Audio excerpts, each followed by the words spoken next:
out of the room, and his eyes were all teary. That's what I'm like, what happened? Tell me what happened. What's wrong? So he sits on the sofa. I turn off the TV, and then he just says that. I think it's 126. 26. What happened, man? What happened? Like the straight up, what happened? So I was putting the signs up where there was an event going on At the college. In this true crime documentary, we uncover one of the most chilling and heartbreaking disappearances to ever shake the quiet city of Bend, Oregon. The case of 23-year-old Kay Sawyer. It still doesn't feel real, even after Last night I got home from the bars with my girlfriend. She got upset at me and ran off. And I chased her and wasn't able to find her, and I still haven't heard from her. Her phone's off. I called all her family and they haven't heard from her, so I'm wondering what you recommend I do. We can put in a call and we can have officers or deputies look for her. And when police finally delivered the news, they used a word no one ever wants to hear: unrecognizable. That one word shattered everything. It meant there would be no goodbye, no final hug, no way to make sense of what had happened. Our story begins in Bend, a postcard-perfect Oregon town framed by rivers, pine forests, and wide blue skies. To anyone visiting, it looked like the last place something terrible could happen. And yet, beneath that calm surface, a night of celebration would soon turn into a nightmare. Kay Sawyer had grown up here. She was the oldest of her siblings. Bright, outgoing, the kind of person who could make a stranger laugh within minutes. Friends said she brought energy wherever she went, always smiling, always in motion. At 23, she was working as a dental assistant, sharing an apartment with her boyfriend of 2 years, Cameron, and finally settling into adult life. On the evening of July 23, 2016, Kay joined a group of close friends for a bachelorette party. The night was full of music, laughter, and too many drinks, a carefree celebration that should have ended safely. But as the night wore on, Kay began playfully dancing with another man, a small moment that would spiral into something far darker. One of Cameron's friends saw her and sent him a message that Kay didn't look well, that she was getting too close to someone else. Cameron rushed out to bring her home. What started as a fun night quickly turned tense in the car ride back. Their argument grew louder, heavier, echoing through the small apartment complex near Central Oregon Community College. When they parked, Kay got out. Cameron stormed upstairs, frustrated and exhausted. 10 minutes later, he came back down. But she was gone. At first, it didn't seem alarming. Kay had walked off before during arguments, usually to cool down. But as the minutes turned to hours and her phone stopped responding, that familiar calm began to crumble. He texted her again and again. "Please come upstairs. It's late. Let's just talk." Her last message came quietly. "My phone's about to die." After that, silence. By morning, her phone went straight to voicemail. Her car was still parked at her friend's house. Her family's unease turned to panic. That same afternoon, Cameron and Kay's mother finally called the police. "Dispatch. Can I help you?" Cameron. Yeah. I'm not sure if this is the right number. My girlfriend. She ran off last night after an argument. I can't find her. Her phone's off. I've called everyone. Nobody's heard from her dispatcher. All right. We'll put out a call. We can have officers start looking for her. The search began immediately. Flyers appeared across town. Friends, volunteers, and even strangers combed through fields and parking lots, desperate for any trace of her. But days turned into weeks, and hope began to fade. Surveillance footage showed Cameron returning home alone that night, while Kay remained sitting in the car. Moments later, she stepped out, walking into the dark, and then nothing. That was the last time anyone ever saw her alive. By the next day, local news stations had picked up the story. The disappearance of Kay Sawyer spread across Oregon, igniting a search effort and setting off a chain of discoveries that no one could have predicted. The alerts went out across Bend before sunset. Anchors spoke with the urgency of a city holding its breath. A 23-year-old woman missing, last seen near a West Side apartment lot, walking toward the community college just after 1 a.m. Flyers appeared in shop windows and at trailheads. On social media, her smile multiplied across timelines. At a small home on the West Side, a rookie police officer, Isabel Pontalara, watched the coverage. She wondered how soon she would be rotated onto the search grid: riverbanks, parking pullouts, storm drain inlets. Her husband, Edwin Lara, a 31-year-old campus safety officer, drifted past the television and paused. His face had the washed-out look of someone who hadn't slept. When Isabel asked what was wrong, he said, flat and unreal, that he had hit someone with a vehicle and fled. Before she could pass the words, he moved with sudden purpose, opened her bag, removed her duty handgun, snatched her keys. "I have to go," he said, already backing down the driveway. The door banged, the engine coughed to life, and then he was gone. Training overruled shock. Isabel drove to the station and told the watch commander exactly what she'd seen and heard. Within the hour, officers surrounded the couple's rental and began a methodical search.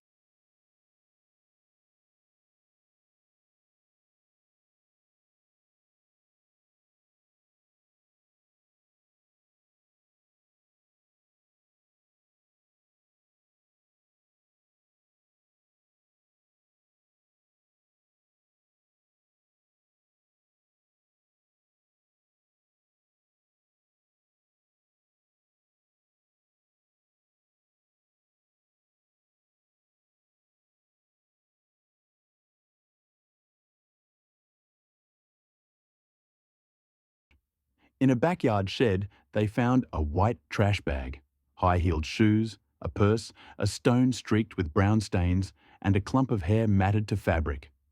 The temperature of the case dropped. What began as a missing person search now suggested an assault that had turned fatal. Tips flooded the dispatch consoles. 2 witnesses reported a man matching Edwin's description, steering a hesitant young woman toward a car late at night in a retail lot. She didn't scream, but her posture read confusion and fear. The woman was identified as 19-year-old Andrea Andy M., a T-Mobile employee just off a 12-hour shift. Investigators now faced a sickening equation: one victim missing, another abducted, and a suspect with experience in patrol patterns and radio habits. By the time detectives pinged Andrea's phone, the signal was already slipping south along US 97, then west to I-5. Near midnight, a rural motel clerk would later recall a nervous man paying cash and a young woman keeping her eyes down. Andrea told police later that he cuffed her to a bathroom handle while he showered. She talked to him through the door, about family, about her own struggles, anything to be seen as human, to slow whatever plan he was forming. That night, she said, he did not assault her. At first light, a camera above the office caught them leaving. The car merged back onto the interstate and blinked out of traffic cameras for a few hours. Then, chaos flared. In a California town north of Sacramento, a store owner dialed 911. A robbery gone sideways, a gunshot, a man down but alive. The description pointed north and included a young woman with him, frightened and compliant. Minutes later, another call. A grandmother and 2 grandsons carjacked at a gas station. The armed man made one of the teenagers drive while he kept the others in view, then pushed the family out on the shoulder and sped away with the young woman still beside him. He told her to sit upright and keep her hands visible. She did exactly what he said. Then the fugitive posted a video to social media from the passenger seat of Andrea's car. His voice was oddly calm, rehearsed, and rambling at once. He apologized. He mentioned a girl in Central Oregon. He insisted Andrea was unharmed and asked police not to shoot. He used a word no one wanted to hear: killed. Detectives watching the clip in real time felt the ground tilt, both confession and manipulation, a man trying to control the narrative at freeway speed. Near Redding, a highway patrol helicopter found them. Sirens braided with rotor chop as troopers closed in. The speedometer climbed. In the din, Edwin dialed 911 and announced himself. The man in the white sedan on I-5. Wanted in Oregon, armed, driving with a kidnapped woman named Andrea. He said he would stop at the next town, not before. On the recorded line, he swung between bravado and pleading, asking dispatch to tell the cruisers not to fire, offering to toss the gun, suggesting he could hand it to Andrea. The dispatcher kept him talking, kept him moving, kept him from turning the chaos into another collision. They boxed him in at an exit.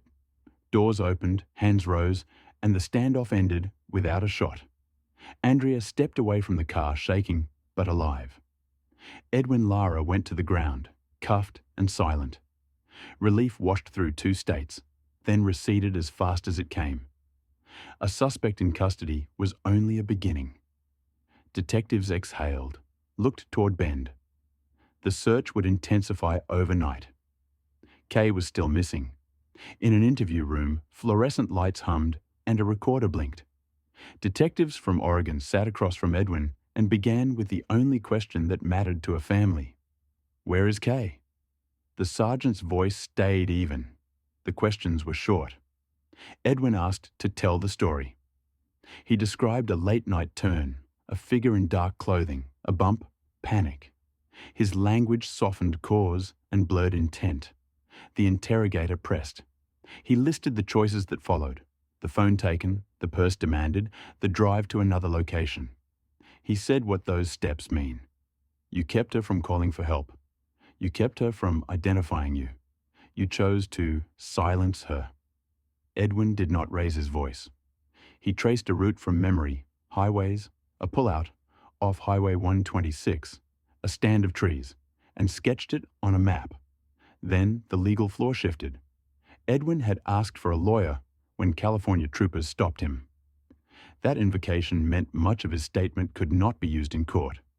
The confession that should have sealed the case was cordoned off. For a day, it felt like the prosecution had been handed an outline with key pages missing. But evidence remains even when words are suppressed. Detectives had the shed and what lay inside it. Belongings that did not belong, biological traces that answered questions science asks. They had surveillance showing Kay stepping out alone and Edwin moving soon after.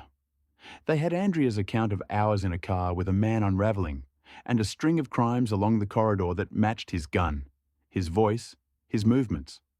Witnesses in parking lots remembered faces and times. Clerks had receipts. Plate readers stitched the path south.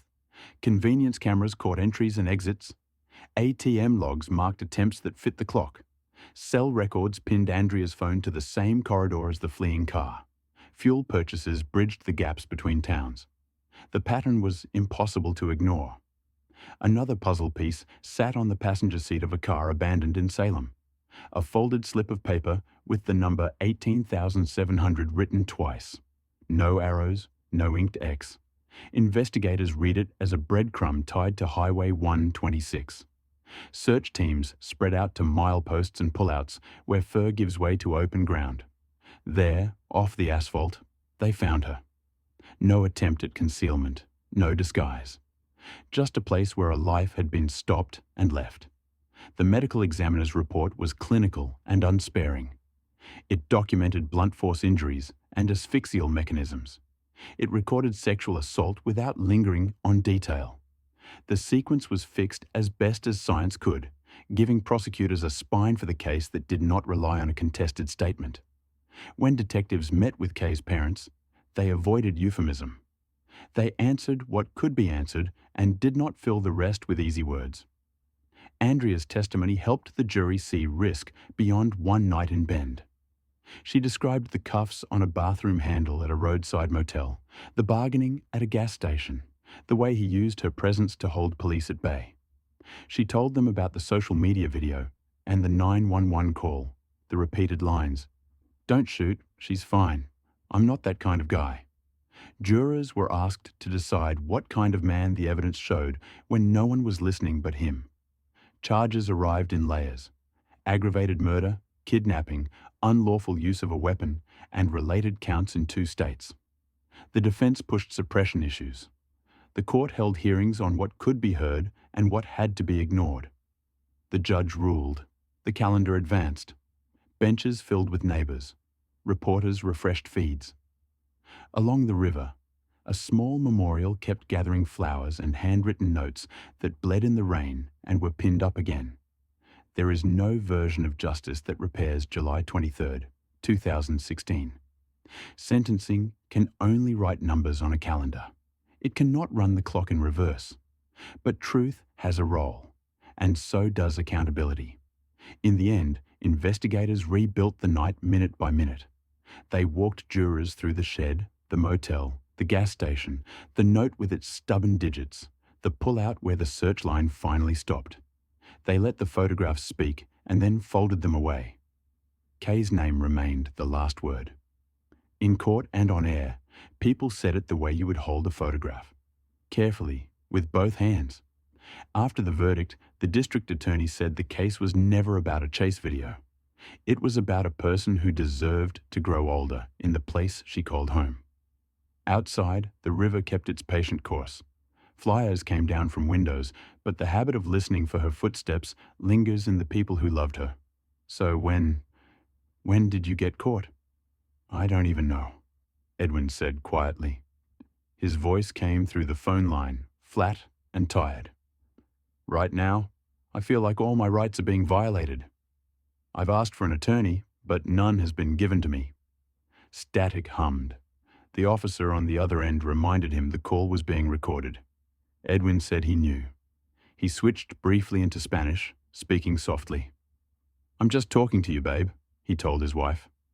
That's it. Talking to you normal. The call ended the way his story had begun, with a silence heavy enough to fill the room. In the end, Edwin Lara confessed to taking the life of Kay Sawyer. He accepted a plea deal that spared him the death penalty, but guaranteed life in prison without the possibility of parole. During sentencing, Kay's grandfather stood and faced him. His words pierced through the courtroom stillness, grief tangled with rage. You took everything, he said. You left a hole that will never close. The judge's voice followed, calm but final. Another life sentence, this one for the kidnapping of Andrea Myers, ensuring that Edwin Lara would never walk free again. Justice was served. But peace for those who loved Kay may never truly arrive. Her story remains a haunting reminder of how ordinary nights can turn into the unthinkable. Thank you for watching. If you found this case as chilling and heartbreaking as we did, please like, share, and subscribe for more true crime documentaries. We'll see you in the next story. The relief of having him behind bars was immediate, yet investigators knew their work had only just begun. Once inside the interrogation room, the officers had one urgent goal. They needed to know where Kaylee Sawyer's body was. Hello, sir. Hi. My name is Sergeant Beckwith. I'm Mac. Wait, I shouldn't introduce myself because you guys know me. We know a little bit, right? All right, so here's the thing. I just want to get to the nitty-gritty. We have not been able to find Kaylee's body. Can you please help me find her body immediately before we start talking about anything else? Oh. The reason why I'm asking you that is I've done this a bunch of times. I want to tell you where the body is. Yeah. I do.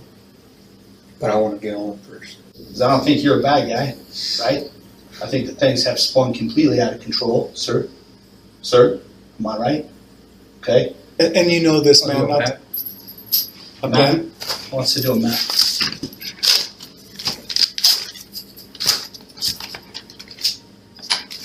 So before, can I say the story what happened first? Yeah, as you're drawing, please, or whatever you'd like to do. Sir, let's do a map first.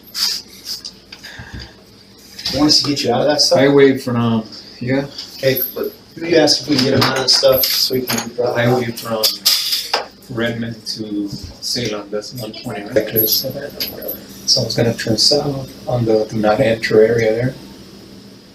And I didn't see her, she was wearing all black.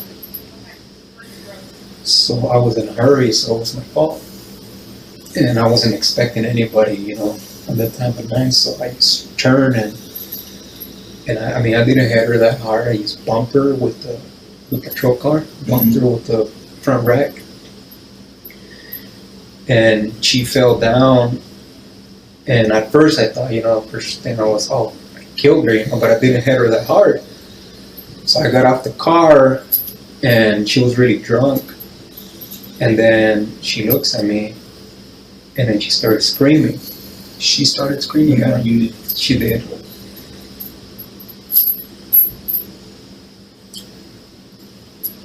So I panicked and I just grabbed her by the throat and told her, shut up, shut up, shut up.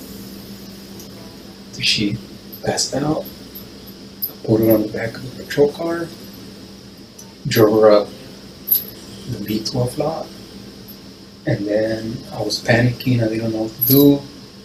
She already seen me, she saw my face. So I opened the door, and that's when she came back. She started screaming again. So I grabbed her to chokehold. And I was telling her, shut up, shut up, shut up, shut up. She was just struggling to scream. So I threw her down and my head was a rock on the head. After that, I dragged her body behind a tree there and I hit her with another rock.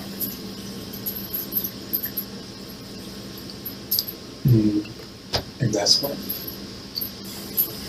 think she died because I heard her breathing, her last breath.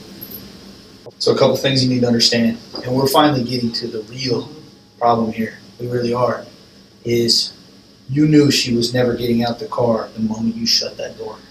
Well, let me finish. You need to let me finish, right? Because I know this, okay? Because you said you were a hooker. She's like, no. Immediately you go to give me your purse and your phone. Well, I knew she wasn't going to get out. She wasn't gonna survive that encounter, was she? No. Because you can't rape her and let her live, can you? And she can't make a phone call if you have it. I wasn't going to rape her. Well, you can't let her live. Edwin, we're missing something here, man. Look, yeah, I know what you guys are thinking, and it makes perfect sense. It does. Because Why would you I know ask? where you Why got- would you ask for her purse? What was in your head that made you want her purse? Because, Just in case she had a gun, she could defend herself. She was going to use her phone. to call 911, call for help. So, but listen to this. According to your story, this is where it does not make sense. If your intent isn't already there to do some kind of harm or some kind of evil to her, some friggin' evil that's there, bro. It's there. You just gotta face it down, man. You can't cower away from it. You face that damn thing down right now. If you know the only way, if you don't have intent in her head, your thought is, I gotta keep that phone away from her because she's gonna call from help before anything bad's even happened. You've already made a decision. Am I right or am I wrong? Tell me. So I made the decision at that time to silence her. To kill her. Let's be real. When you say silence her, you mean kill her. Is that correct? Okay. Because When did you make that decision? when she started screaming, because she had seen my face. But you already grabbed her phone. You already kept her away from making a call for help or contacting someone. So you're already preserving yourself. So I'm thinking it's before, when you ask for the purse, I think you already know in your head, I'm going to silence her. I'm going to kill her. The sound that you heard after the strike of the first rock, before you hit her with the second, is agonal breathing, and you know this. It's the sound of life leaving her body. It's the sound of the life God breathed into her, leaving her, and her life being no more, going away, being done. It's the sound of everyone loving her, mourning. It's the sound of her blood crying out from the friggin' earth. Right? You know this. It's Cain and Abel. No. No. You know what it is? You need to hear it though. Okay? I respect you enough, Edwin, at this point, that I've asked you for detail, and now I'm going to give you my own. Okay? Those are the cold, hard facts. Does God still love you? Will He forgive you? Will He bring you back into His heart? Will He? Questions you have to answer for yourself. But the truth of the matter is that her blood cries out, man. that her life is gone. It will never be replaced. The truth of the fact is this: what you mistook for a hooker was an absolute angel, was the apple of her mom and dad's eye, was the breath that they breathed, that they spent and cultivated all their life raising and growing. And she is gone forever with your semen all over her. That's the truth, man. Okay? It's brutal. It's hard to say. It's hard to sit in here.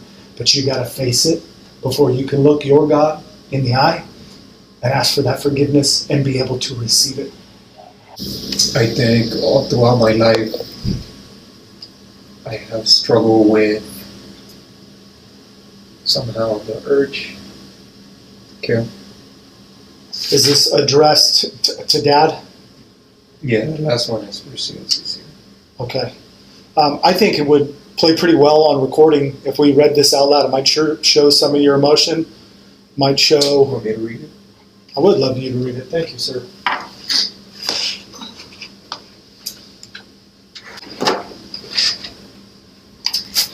I've been trying to ask Katie for forgiveness, but I don't think her soul hears my crying because God doesn't allow the devil to talk to angels. However, I know Katie hears you, and if you find it within your heart, please ask her to forgive me. Please, I beg you. Please. I know that I will spend the rest of my life asking God to forgive me, but I don't think He will. Sir, this is directed to her dad. I am not sure what your name is, but I know for a fact that you love your daughter. A man like me don't have a heart. Please forgive me, sir. Please forgive me. And please ask your wife to forgive me too. I fail you. I fail my community. I fail everyone, including my family. I am really sorry. Kaylee's body was eventually found in a chilling scene. Edwin had left behind a note in the car he abandoned in Salem before abducting Andrea Mayes. On the note, the number 18700 was written 2 times. No context, no explanation.